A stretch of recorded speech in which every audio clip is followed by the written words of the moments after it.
অসুস্থতা কি? অসুস্থতা হলো আমার যে স্বাভাবিক অবস্থা সেখানে থেকে কোনো একটা প্রবলেম সৃষ্টি হইলে, যেমন আমার মাজা ভালো, আমি কোনো প্রবলেম ফিল করছি না, কিন্তু হাড় ক্ষয় হয়ে গেল বা ডিস্কটা প্রলাপস হয়ে গেল, তো প্রবলেম ফিল করছে। এখন কেন হলো প্রলাপস, কেন ক্ষয় হলো, তো এইটা হচ্ছে গবেষণা করে দেখা গেছে হয়তো সেখানে আপনার ওজন বেশি হয়ে গেছে, মাজায় চাপ পড়তেছে। তা আবার এখানে আল্লাহ বলেছেন তোমরা সীমা লঙ্ঘন করো না। মানে যে অতিরিক্ত ওজন, এটা তো অতিরিক্ত খাওয়া দাওয়া ছাড়া এমনি এমনি তো অসুবিধা সম্ভব না। তারপর বললেন আল্লাহ যে তোমরা হালাল তৈব খাও। তো তৈব খাবারের ভিতরে সকল শরীরের জন্য পুষ্টি উপাদান যেগুলো আমাদের গঠনের জন্য দরকার, অর্থাৎ হাড়ের যে গঠন সেটা ঠিক রাখার জন্য সকল উপাদান আছে।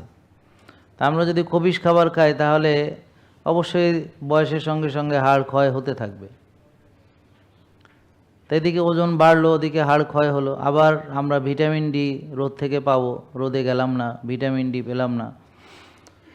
তারপর আবার মাজার যত্ন নিলাম না, অর্থাৎ মাজাকে ব্যবহার করা তা করলাম না।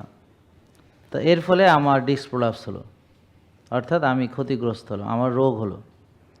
এছাড়া দেখা গেল যতটুকু খাবার কথা আমি বেশি খেয়েছি, খবিশ খাবার খেয়েছি, হ্যাঁ, এবং আমরা কায়িক শ্রম বা ব্যায়াম করিনি, খাবারগুলো ব্যবহার করিনি, আবার টেনশন করেছি, রাত জেগেছি, তো ওই খাবারগুলো জমতে জমতে জমতে কোষে ওভারলোড হয়ে ডায়াবেটিস হয়েছে, ফ্যাটি লিভার হয়েছে, উচ্চ রক্তচাপ হয়েছে।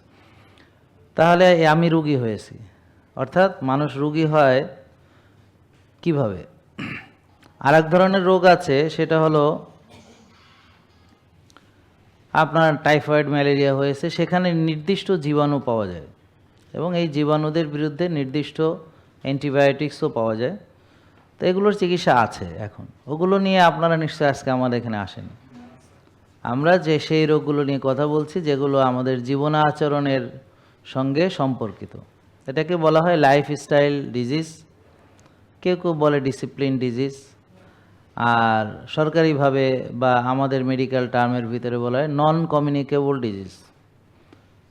ধরেন একটা ডায়াবেটিস রুগীর সাথে যদি আপনি রাত দিন 24 ঘন্টা থাকেন তার সঙ্গে, অর্থাৎ তারা স্বামী স্ত্রীর মতো যদি থাকে, তাও তার একজনের থেকে ডায়াবেটিস আর একজনের হবে না। কিন্তু যেগুলো পানিবাহিত রোগ আছে, বায়ুবাহিত রোগ আছে, যেমন কোভিডের যে সার্সকোভ ভাইরাস, সেটা ছিল একজনের থেকে আরেকজন ট্রান্সমিশন হয়েছে। এগুলোকে বলা হয় কমিউনিকেবল ডিজিজ, যেগুলো একজনের থেকে আরেকজন যায়। আর এনসিডি বা নন কমিউনিকেবল ডিজিজ হচ্ছে একজনের থেকে আরেকজনের ছড়ায় না। কারণ দেখা গেল একই ঘরে দুটো বাচ্চা আছে, একটা ইয়া মোটা আর একটা ইয়া চিকন, হ্যাঁ, অথচ একই বাসার মধ্যে আছে। তো এখন দুটেই মোটা হয়ে যায়নি, এরকম আছে কি না?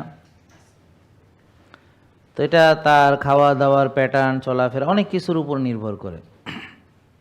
জেকে লাইফস্টাইল লিমিটেড, ওষুধ মুক্ত সুস্থ জীবন।